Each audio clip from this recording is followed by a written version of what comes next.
a laurel plant, which in that era was used as a symbol of victory, honor, or fame. For example, the laurel wreath, that is usually a symbol of congratulations or victory, which is kind of appropriate for our next speaker as the leader of this club. That works very well for her. Her speech this evening is from the advanced manual, The Entertaining Speaker. The title is Happy Bad. Please welcome Laura Frobos.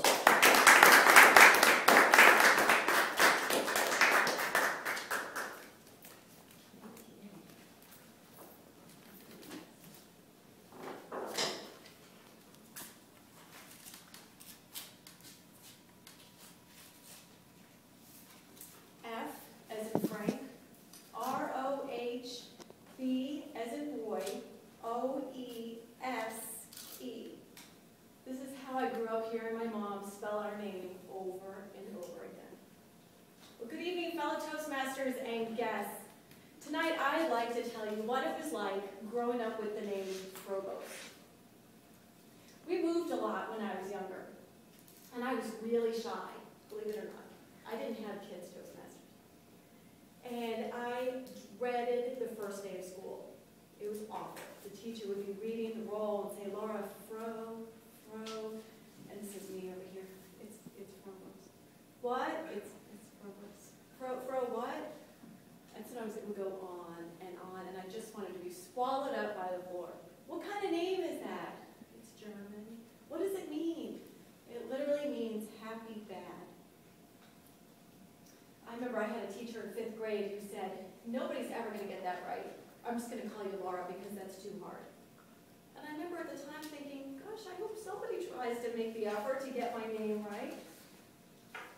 And what made it even more awkward was I didn't really identify with German culture at all. I knew that my great-grandfather came from Germany. My grandma used to make some kind of German cookies at Christmas, but that was about it. The name comes from the German Frau Böse, which means happy bad. And my dad, who speaks a little bit of German, told us that there's many words for the word bad, and this is actually a light bad, like mischief. So I imagine, who is this person in Germany running around, happy mischief, kind of playing jokes on people? Maybe he was an irascible character. Well, things didn't get any easier in middle school. They called me Frodo from The Hobbit or Lord of the Rings, or I don't even know. Well, who really cares? But what middle school girl wants to be called some little troll with hairy feet? Then it got worse. Then I was freebase. And even now, I know it has something to do with drugs and heating up cocaine or something. But back then, I had no idea what it was. So I asked my mom, and she said, well, it's like this. It's like going to first base with a boy, going to second base, and explain kissing and whatnot. And I thought, what? And she was saying, well, this is implying that you're giving out free bases. Shy like that. Talk to boys in middle school, let alone give out any kind of base. So it's hilarious to me now, but the irony was completely lost on this 13-year-old. Then they called Frobo easy. Again, irony was completely lost. But things got a little bit easier in high school. That's when the channel HBO came out, home box office. And I thought it was kind of cool that I had HBO in my name. So I started spelling my name F-R-O, HBO, like the channel, E-S-E. And I like that a lot better than my mom's spelling, because she puts a lot of emphasis on B-O. Then I started dating my sweet little high school boyfriend, who was also into really heavy metal. Our first date was a Cinderella concert, and I thought of him when I went to Def Leppard 2 weeks ago. But some of his favorite bands were Queensryche, Motley Crue, and Dokken. What's cool about all those bands? They have the umlauts over the O.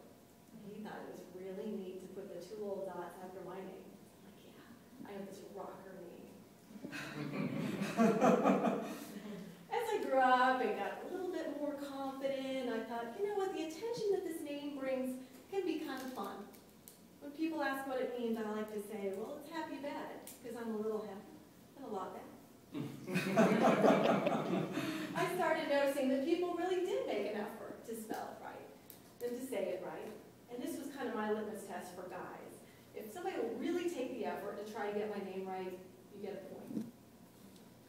One of the things that happened in college is that I found it was kind of fun to play around with it. It's kind of good to have the attention. It's an automatic conversation starter.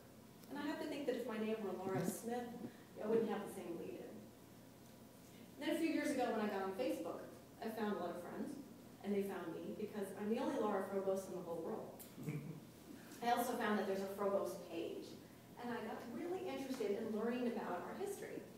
There are many different spellings. A lot of people Americanized it and butchered it in different ways. And I've actually learned a lot, and I connected with some people in Germany, all over the world.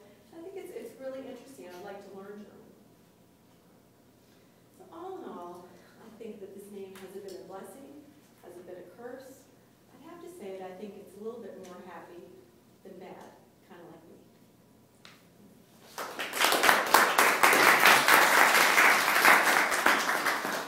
Thank you very much, Laura. Again, if you'll take a moment right after